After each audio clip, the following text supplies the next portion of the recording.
আসসালামু আলাইকুম ওয়া রাহমাতুল্লাহ। ইন্নাল হামদালিল্লাহ ওয়াসসালাতু ওয়াসসালামু আলা রাসূলিল্লাহ। প্রিয় ভিউয়ার্স, দর্শক শ্রোতা দূরে এবং কাছে যারা দেখতে পাচ্ছেন সবাইকে আন্তরিক মোবারকবাদ। দীর্ঘদিন যাবৎ আমার চ্যানেলে ভিডিও দেওয়া হয় না, কারণ আমার শিক্ষক নিবন্ধন ভাইবা পরীক্ষা অতি নিকটবর্তী। আগামী ফেব্রুয়ারির 13 তারিখ আমার পরীক্ষা। এজন্য লেখাপড়ার ব্যস্ততার কারণে অনেকটাই ব্যস্ত রয়েছি। এজন্য আপনাদের নিকটে সকলের কাছে দোয়া চাই, কারণ যেন আল্লাহ তাআলা একটা উত্তম রিজিকের ব্যবস্থা করে দেন এবং আল্লাহ রাব্বুল আলামিন যেন সমস্ত বিপদ আপদ থেকে আল্লাহ রাব্বুল আলামিন হেফাজত করে আল্লাহ উত্তীর্ণ করার তৌফিক দান করুন।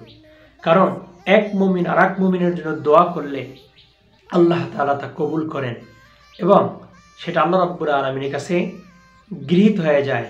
নবী করিম সাল্লাল্লাহু আলাইহি সাল্লাম বলেছেন, আদ-দুআ হুয়াল ইবাদা, নিশ্চয়ই দোয়া হলো একটা ইবাদত।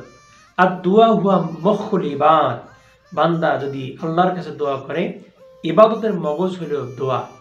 আল্লাহ রাব্বুল হাবিব বলেছেন, মাল্লাম ইয়াসআলিল্লাহ ইয়াগদাব আলাই, যে ব্যক্তি আল্লাহর নিকটে দোয়া করে না, দোয়া চায় না, আল্লাহ রাব্বুল আলামিন তার প্রতি রাগান্বিত হন। এরই ধারাবাহিকতায় আমি নিজেও চেষ্টা করতেছি, আল্লাহর কাছে দোয়া করতেছি, রব্বুল আলামিন আপনি উত্তম রিজিকের ফয়সালা করেন।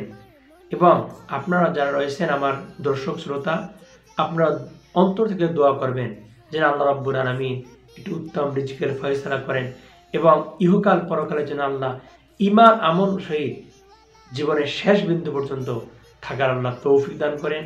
কারণ আল্লাহ রাব্বুল আলামিন হাবিব রাসূল করিম সাল্লাল্লাহু আলাইহি ওয়াসাল্লাম বলেছেন, কাদাল ফাকরু আইয়াকুনাল কুফরা, নিশ্চয়ই দরিদ্রতা এমন একটা অভিশাপ যে দরিদ্রতার কারণে অনেক মানুষ এই ঈমান থেকে কুফরের দিকে চলে যায়। এরই ধারাবাহিক আমি দোয়া চাই যেন আল্লাহ রাব্বুল আলামিন এভাবে দারিদ্রতা থেকে আল্লাহ হেফাজত করেন, যেন আল্লাহ রাব্বুল হালাল রিজিকের উপরে জীবনের শেষ বিন্দু পর্যন্ত আল্লাহ রাব্বুল আলামিন তৌফিক দান করেন এবং অন্যান্য ভাইয়েরা যারা পরীক্ষার জন্য চেষ্টা করতেছেন তাদেরকে আল্লাহ কৃতকার্য করেন। সাথে সাথে আমি আল্লাহ রাব্বুল আলামিনের গোলামকেও আল্লাহ রাব্বুল আলামিন যেন পরীক্ষায় পাশের মাধ্যমে আল্লাহ মনে আশা পূরণ করুক, পিতামাতার মুখকে উজ্জ্বল করুক, এলাকাবাসী সকলের যেন মুখ আল্লাহ রাব্বুল উজ্জ্বল করেন।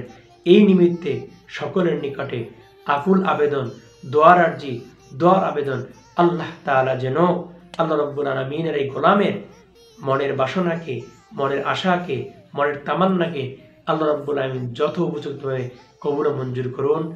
আমিন সুম্মা আমিন। ওয়া আখিরু দাওয়ানা আলহামদুলিল্লাহি রাব্বিল আলামিন। আসসালামু আলাইকুম।